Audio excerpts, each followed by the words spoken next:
శమంతకమణి కథ. ద్వారక నగరంలో సత్రాజిత్తు అనే యాదవ ప్రభువు ఉండేవాడు.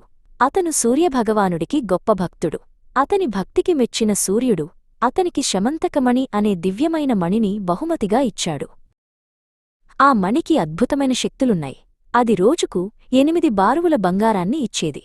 ఆ మణిని చూసిన ద్వారకరాజు శ్రీకృష్ణుడు, ఈ మణి యావత్ రాజ్యానికి మేలు చేస్తుంది, దీనిని రాజు ఉగ్రసేనుడికి ఇవ్వు అని సత్రాజిత్తును కోరాడు.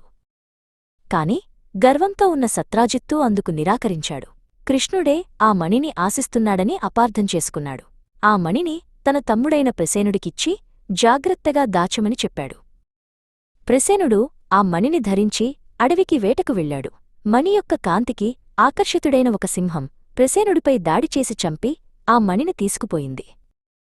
ఆ సింహాన్ని జాంబవంతుడు అనే ఒక శక్తివంతమైన ఎలుగుబంటి రాజు చూశాడు. అతను సింహాన్ని చంపి ఆ మణిని తీసుకుని తన గుహకు వెళ్లి తన బిడ్డకు ఆటవస్తువుగా ఇచ్చాడు. ప్రసేనుడు తిరిగి రాకపోవడంతో సత్రాజిత్తు ఆందోళన చెందాడు. మణికోసమే శ్రీకృష్ణుడు తన తమ్ముడిని చంపాడని నిందవేశాడు. ఈ వార్త ద్వారక అంతా వ్యాపించింది. తనపై పడిన నిందను తొలగించుకోవటానికి శ్రీకృష్ణుడు నిజానిజాలు తెలుసుకోవటానికి అడవికి బయల్దేరాడు. అక్కడ ప్రసేనుడి సింహం యొక్క కళేబరాలను చూశాడు.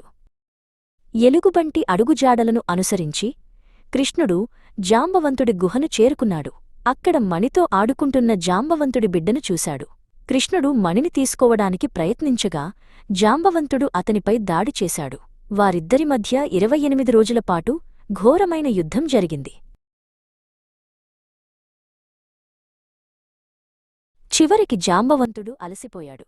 తనను ఓడించగలవాడు సామాన్యుడు కాదని, శ్రీరామచంద్రుడే కృష్ణుడి రూపంలో వచ్చాడని గ్రహించాడు. వెంటనే కృష్ణుడికి నమస్కరించి మణిని తిరిగి ఇచ్చేశాడు. తన కుమార్తె జాంబవతిని కూడా కృష్ణుడికిచ్చి వివాహం జరిపించాడు.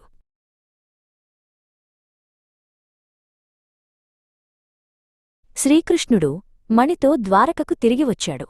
సత్రాజిత్తును పిలిచి జరిగినదంతా చెప్పి మణిని అతనికి తిరిగి ఇచ్చాడు. తన తప్పు తెలుసుకున్న సత్రాజిత్తు పశ్చాత్తాపంతో శ్రీకృష్ణుడికి క్షమాపణ చెప్పి తన కుమార్తె సత్యభామను భార్యగా స్వీకరించమని కోరాడు. కృష్ణుడు సత్యభామను వివాహం చేసుకున్నాడు. కాని మణిని సత్రాజిత్తుకే తిరిగి ఇచ్చేశాడు.